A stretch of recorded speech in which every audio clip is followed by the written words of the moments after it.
Olá, seja bem-vindo a mais um estudo do livro de Mateus. Nós estamos no capítulo 9. Que bom que você está tirando aí um tempinho para meditar nessa palavra e para conhecer esses diálogos, né, que Jesus tem com a humanidade, eu diria, né? Jesus conversou com aquela galera do século I que tinha aquela mente e hoje ele continua conversando comigo e com você, né? Eu falei disso um pouco no início do capítulo 12, né? Que é um diálogo que ele tem com os fariseus ali sobre o problema do sábado, né? E os discípulos estavam comendo, tirando espigas, cereais lá da plantação, e o fariseu apareceu e perguntou para ele: vem cá, é possível comer no sábado? É lícito, né? É lícito. E aí Jesus vai tendo esses diálogos com o fariseu, né, com os sacerdotes do templo, ele vai tendo diálogo com os discípulos, com a mulher do fluxo, com a mulher samaritana, da Sírio-Fenícia. Ele vai tendo esses diálogos e esses diálogos representam, né, justamente os nossos diálogos que a gente tem hoje com Jesus. Às vezes um ou outro pode, naquele dia, não representar o seu diálogo com ele. Mas são as nossas muitas perguntas que nós temos com ele. As perguntas que os fariseus tiveram, porque às vezes esse é o nosso lugar, é o toque que nós, às vezes, fazemos a Jesus, do nosso fluxo de sangue, né, daquela dor, daquele trauma que vem, que você não sabe de onde, e ele te ajuda a compreender. E assim a gente vai se resolvendo nos muitos diálogos, né? Então, hoje é um desses diálogos também, é bem interessante. A gente está lá em Mateus 12, no versículo 9. Jesus vem, né, dessa fala dele com os fariseus, dizendo: olha, eis aqui alguém que é maior que o templo. Para com esse negócio de ficar sendo legalista. A gente viu que o legalismo, ele desumaniza o outro, né? Ele não observa a humanidade do outro. E é isso, o legalismo, ele congela aquele indivíduo dentro de uma performance. Ele não quer saber qual é o seu problema, ele não quer saber de onde você vem, para onde você vai. Você tem que cumprir uma lei, o legalismo é isso, né? E aqui, no versículo seguinte de Mateus 12, eles continuam nessa mesma energia, nessa mesma compreensão, né? Esse texto você consegue achar a partir do versículo 9, lá em Marcos 3 e em Lucas 6. São textos bem semelhantes ao que está aqui. Eu vou ficar com esse texto de Mateus aqui mesmo, porque ele é mais... a linguagem dele é um pouco melhor para a nossa compreensão, tá? Então, no versículo 9, ele vai falar: partindo dali, Jesus, né? Ele partiu dali, de onde ele estava, e entrou na sinagoga deles, né? Na sinagoga deles, se é deles, não é minha, né? Se é deles, não é de Jesus. Olha que interessante esse viés que o texto já está dando para a gente aqui, né? Então, é bem importante você prestar atenção na sua leitura a esses pequenos, que nem são tão pequenos, mas são detalhes, né? Partindo dali, entrou na sinagoga dos fariseus e estava, né, um homem que tinha uma das mãos ressequidas. Eles, os fariseus, para o acusarem, o interrogaram: é lícito curar no sábado? Olha aí, é lícito. É legal curar no sábado? A gente quer saber o que é lícito. É interessante que o fariseu quer sempre saber, né, a licitude da coisa. E quando eu vejo esse comportamento, eu observo muito, né, os cristãos de hoje, os cristãos que estão na mídia fazendo julgamentos de licitude, essa preocupação com o que é legal, com o que não é legal, vamos aprovar lei, vamos não aprovar leis. Isso me dá assim um cheirinho, sabe? Um cheirinho de farisaísmo, um cheirinho de legalismo, de quem não se importa às vezes com a essência da questão, mas está se importando com a performance, com o comportamento alheio. Quando a gente se importa com o comportamento alheio, significa dizer que a gente não está muito querendo saber do nosso. E é aquilo que a palavra está dizendo, né? Eles estão sempre, né, acusando, e essa palavra é o que a própria expressão aqui vai dizer, né? Ela vai dizer assim: eles para o acusarem, o interrogarem. Então, veja que a preocupação da licitude, ela não nasce, né, dessa vontade de saber o que é certo. Né? O Nicodemos, por exemplo, quando chegou a Jesus, ele perguntou diferente, ele fala, como que faz para nascer de novo? Ele não falou, vem cá, esse negócio de nascer de novo é lícito, é verdadeiro ou não? Nicodemos, ele já vem com uma outra linguagem, né? Pelo menos com uma outra intenção, melhor dizendo, né? Aqui não, aqui o fariseu falou, não sei. Quando eu pergunto da licitude, se pode ou se não pode, eu não estou preocupado do porquê que pôde, eu estou preocupado em não poder para acusar. Entende esse movimento humano de quem acusa? Né? Entende esse movimento humano de perguntar? Isso aí não é bíblico, né? Ser homossexual não é bíblico, ser isso não é bíblico, abortar não é bíblico, abandonar crianças não é bíblico. O que é bíblico? A gente está preocupado com o que é bíblico. Será que estamos mesmo? Aqui eu tô aqui agora sendo uma atravessadora das questões que nos cercam. Né? É pra gente pensar, é provocativo, isso aqui tem que ser provocativo, né? E aí eles perguntaram, Jesus respondeu, qual de vós será o homem que, tendo uma ovelha e no sábado ela cair numa cova, não vai apanhá-la e tirá-la de lá? Veja bem, né? A gente está com um homem aqui que tá com a mão adoecida, né? Tá com a mão ressequida, seca, doente, seja lá do que for. Ninguém procurou saber por que esse homem estava lá. E se ele estava dia de sábado numa sinagoga, provavelmente era para o culto, para a leitura das escrituras que ali estavam feitas, que seriam feitas, né? A questão do legalista, do fariseu, é que ele é anti-socorro. Ele não está... O legalista e o fariseu, ele não é aquela pessoa disposta a socorrer, ele não é aquela pessoa disposta a ter misericórdia.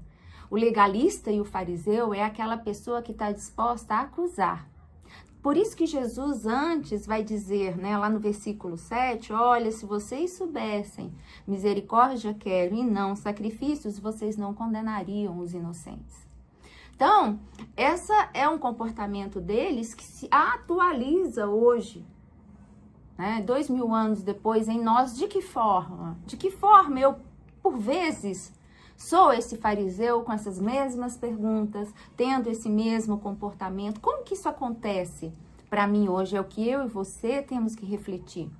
Quantas vezes eu me coloco como esse fariseu que vejo o doente, que vejo o marginalizado, que vejo quem está com fome e estou preocupado com a vestimenta, com o vocabulário, estou preocupado se hoje é domingo, é dia santo ou não é, né? É uma mulher que foi abandonada com filho, é um excluído da igreja que eu simplesmente, né, pego a arminha na mão e termino de excluir, entende?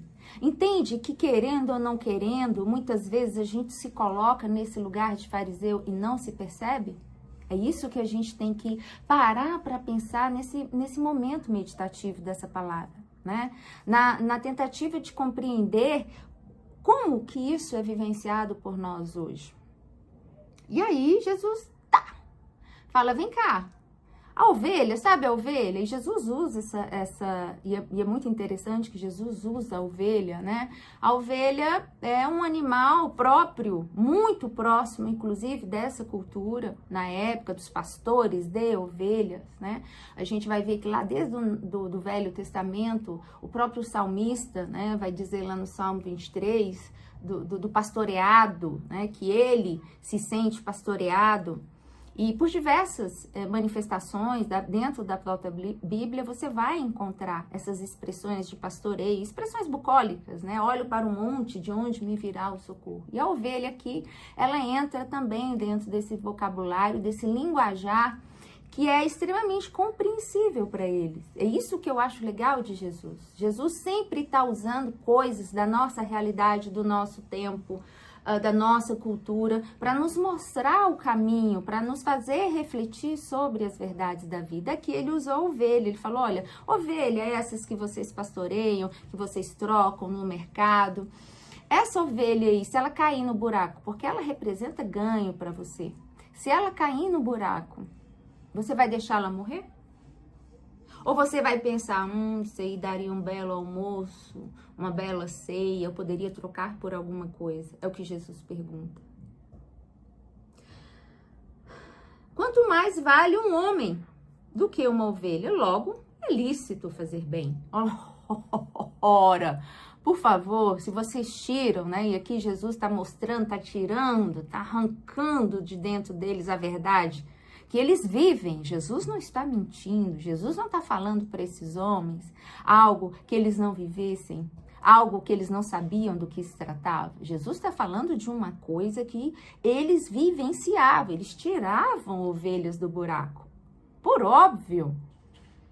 E aí Jesus está falando, olha, se vocês tiram a ovelha, por que eu não vou tirar um homem? Um homem vale muito mais do que ovelhas para mim. E mais uma vez aqui, essa desumanização do processo de aproximação, né? Enquanto o legalismo e o farisaísmo não quer permitir que Jesus toque naquela pessoa, e é isso que ele faz, Jesus não, Jesus está dialogando e está se aproximando, ele quer se aproximar desse homem e curar. E aí Jesus tem o ato mais revolucionário que ele poderia ter para esses homens, né? Que é o quê? Curar esse homem dentro da sinagoga. Jesus cura esse homem dentro da sinagoga, né? Então disse àquele homem, estende a tua mão. Ele a estendeu e ficou sã como a outra. Os fariseus, tendo saído, formaram um conselho contra ele para o matarem. Olha só que fantástico, né? Então Jesus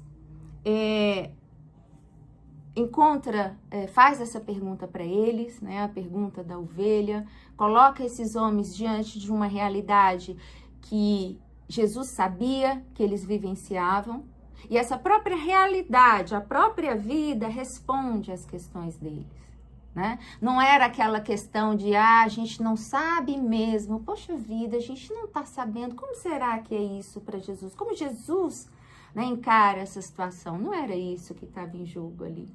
O que estava em jogo era o desejo de não aceitar a verdade, né? O desejo resistente, né? De ficar firme na lei, de colocar os pés firmados na lei e não sair daquela mobilidade, porque senão eles teriam que acolher esse homem que foi curado por Jesus, né? E aí Jesus comete esse ato que até hoje certamente deve ter gente lá falando, gente, que homem abusado, ele curou num sábado dentro da sinagoga. Você entende a simbologia disso para o judeu? Você entende a simbologia disso para o fariseu? E a partir daí vai vir outro conteúdo, né, que Mateus vai colocar a partir do 15, né, que é o que Jesus faz a partir desse momento que ele se depara aí com os fariseus indignados, se preparando para matar. Então veja, Jesus começa a ser perseguido porque curou. Jesus passa a ser perseguido para ser morto porque curou, porque tocou. E aí? Essa é a realidade do evangelho lá. E essa é a realidade do evangelho cá, de alguma forma. De alguma forma, isso aqui se desdobra nas nossas realidades, né? Na igreja cristã, dentro das nossas casas, nas nossas teologias.